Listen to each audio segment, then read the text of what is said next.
you know? But you just can't throw away 25 years and then start talking about, you know, recklessly about the other person. Makes for a lot. What is the comedy tour? Well, the End Friends are for comedians. That's what they do for their living. Hey, this is Macy. Recent developments in Wendy Williams' life have left fans deeply concerned, as her court-appointed guardian claimed that the beloved talk show host is permanently incapacitated due to her battle with dementia.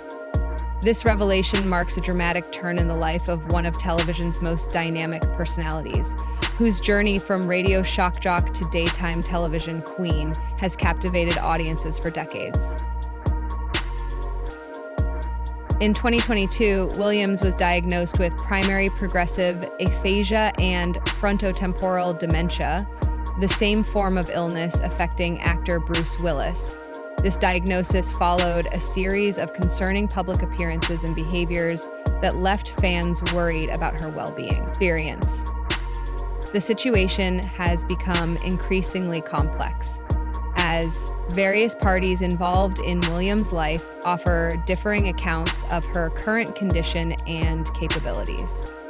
The controversy surrounding her health has intensified with the release of the documentary series, Where is Wendy Williams? Her court-appointed guardian, Sabrina Morrissey, is featured in the documentary. Is this white guy that she becomes involved with in a romantic way. He also happens to be a pill pumper. He also happens to come from a very prominent Irish family. He's got dough. Yeah. You know, he occupies the penthouse at the... Efforts were made to block the series from airing, with critics arguing that Williams was highly vulnerable and clearly incapable of consenting to being filmed. Despite these objections, a judge ruled in favor of the broadcast, citing First Amendment protections against prior restraint on speech.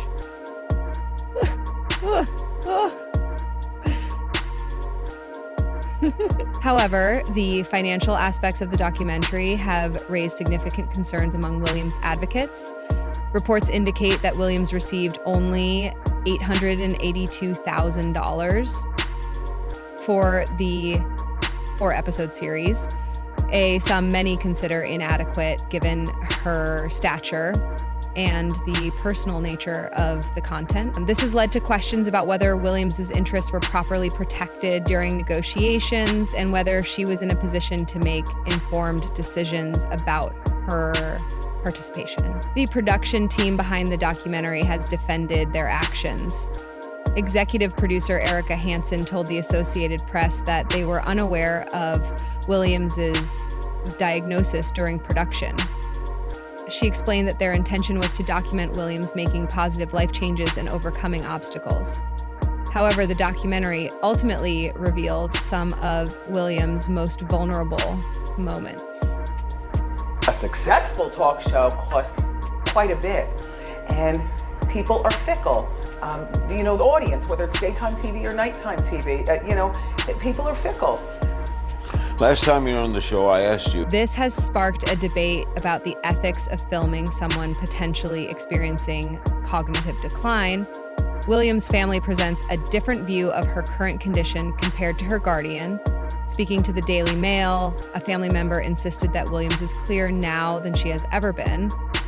Throughout the guardianship, Williams herself spoke with the outlet stating, "I am doing really good," although she expressed disappointment with the documentary. These contradicting accounts have led to increased scrutiny of the guardianship arrangement and its impact on Williams' life. The documentary has become a focal point of controversy, particularly regarding its timing and content.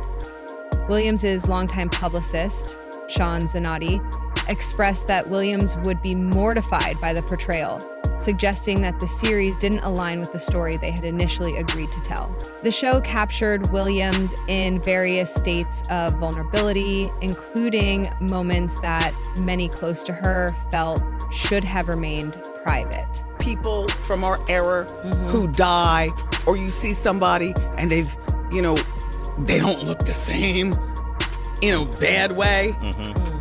You know, we see a lot of that now. At the center of Williams' current situation is her son, Kevin Hunter Jr. who has emerged as one of her strongest advocates. In the documentary, Junior expressed serious concerns about his mother returning to work, stating, "My mom, she often talks about how she wants to work, but I feel as though she's worked enough." Kevin Hunter Jr. has been particularly vocal about those around his mother, suggesting that some may be taking advantage of her vulnerable state. The relationship between Junior and his father, Kevin Hunter Sr., has become increasingly strained over these issues.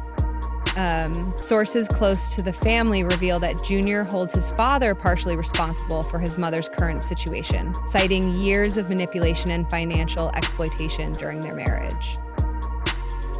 The tension between father and son reached a breaking point several years ago, leading to a physical altercation that resulted in Junior's arrest. Williams' financial situation has become especially precarious following Wells Fargo restricting her access to her accounts. The bank's actions, reminiscent of Britney Spears' conservatorship case, have left Williams in a difficult position. The situation was further complicated when her ex-husband, Kevin Hunter, sued for unpaid alimony, despite her limited access to funds. Williams' financial struggles have forced her to make tough decisions, including selling personal belongings to raise money. Reports emerged that she had been calling people for recommendations on places to sell furniture, even considering parting with her iconic purple chair from her talk show.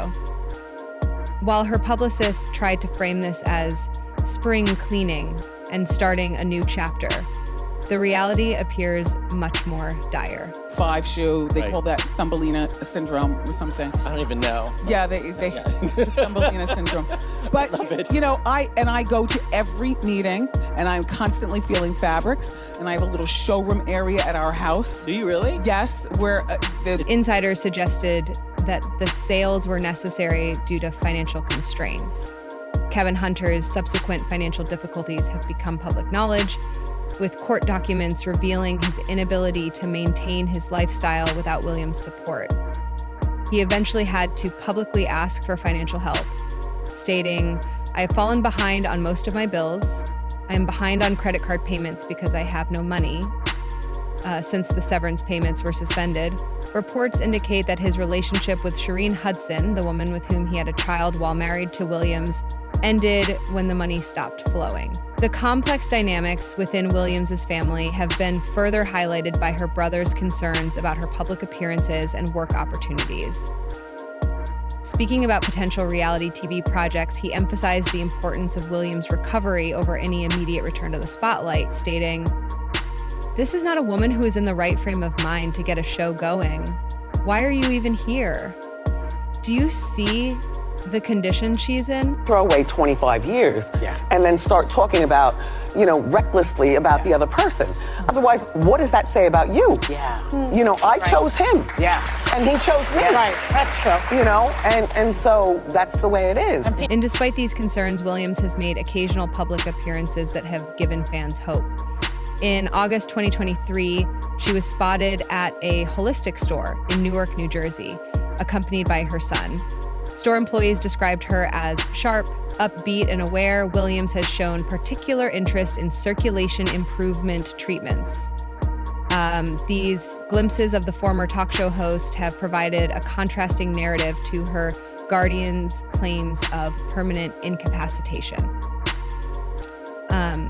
The legal landscape surrounding Williams has become increasingly complex. While her guardian pursues action against the documentary's producers, the entertainment companies involved have countersued, arguing that the guardian's lawsuit was filed primarily to inhibit free speech and harass publishers. They are seeking reimbursement for legal costs incurred in defending against what they call baselist suits. Amidst these challenges, concerns about Williams' relationship with alcohol have remained prominent. Both the documentary and various reports have highlighted her ongoing struggles with substance use, with her son, and others close to her expressing worry about enablers in her circle who may not have her best interests at heart. Former show DJ Booth previously raised alarms about this issue, suggesting that staff members were afraid to speak up for fear of losing their jobs. Makes for a lot. What is the comedy tour? Well, the End Friends are for comedians. That's Okay. what they do for their living, you know? Okay. And what I'm doing is just hosting. Okay. Like I'll say, yeah, you know, give it up for, and and I'll change Questions continue to swirl about Williams' professional future. While there have been discussions about potential podcast projects and other media ventures, many of these plans have been put on hold due to health and legal concerns. Her family, particularly her son, remains a key figure in navigating her future. Advocates are calling for prioritizing her health over any immediate return to public life. The situation has sparked broader discussions about the entertainment industry's treatment of aging stars and those facing health challenges, as well as the pressure to maintain public personas, even during personal crises. As Williams continues to navigate these various challenges, a complex network of support and opposition has emerged. While some advocate for her return to the public eye, others, including family members, are pushing for privacy and a focus on health improvement. From recent footage from the documentary showed Williams acknowledging her current struggles, stating, "I have no money, and I'm going to tell you something. If it happens to me, it could happen to you." This candid admission from a woman who once commanded a media empire has highlighted the precarious nature of fame and fortune, particularly when complicated by health issues and personal struggles. The contrast between her guardian's claims of permanent incapacitation and family reports of improvement suggests that Williams' story is still unfolding. As various parties debate the best path forward, hope remains that she will receive the care and support needed to navigate this challenging period in her life. Her situation serves as a sobering reminder of the vulnerabilities faced by public figures and the importance of having strong, genuine support systems in place. Throughout these developments, Williams' impact on popular culture and media remains undeniable.